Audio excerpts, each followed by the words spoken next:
जेजुरीचा खंडोबा आणि तुळजा भवानी माता यांच्यामध्ये नातं काय व ते कोणत्या प्रकारच्या संबंधामध्ये बांधले गेले आहेत असे सांगितले जाते की तुळजापूरची तुळजा भवानी माता हिच्या मस्तकावरती शिवलिंग आहे आणि हे शिवलिंग साक्षात शंकराचा प्रतीक आहे आणि जेजुरीचा खंडोबा हे भगवान शंकराचा अंश अवतार आहे. स्वतः भगवान शंकर नसून ते भैरवाचा पूर्ण अवतार आहे.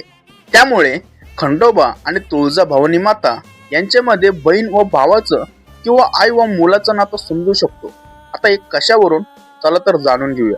सर्वात प्रथम भैरव आणि देवीचं नातं हे माय लेकराचं असतं किंवा बहीण आणि भावाचं.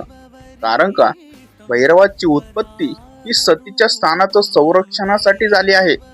त्यामुळे जिथे तिथे सती अवतार धारण करते तिथे तिथे भैरव असतो. मग तो केदार भैरव असो, मार्तंड भैरव असो व बटुक भैरव असो व या सर्व भैरवांचं मूळ म्हणजेच काळ भैरव असो. काळ भैरव सुद्धा सतीच्या संरक्षणासाठीच प्रकट झाला होता. काळ भैरवाने शिवाचा अपमानाचा बदला घेण्यासाठी ब्रह्मदेवाचे मस्तक उडवले आणि सतीच्या प्रत्येक स्थानावरती भैरव स्वतः द्वाररक्षक म्हणून बसलेला असतो. त्यामुळे तुळजा भवानी माता आणि जेजुरीचा खंडोबा यांच्यामध्ये बहीण आणि भावाचं किंवा आई व मुलाचं नातं समजू शकतो. पण त्यांना कोणत्याही प्रकारच्या पती पत्नीची या नात्याची उपमा देऊन त्यांची अबोध कृपा पदरात पाडून घेऊ नये. माहिती आवडल्यास चॅनलला सबस्क्राईब करा. धन्यवाद.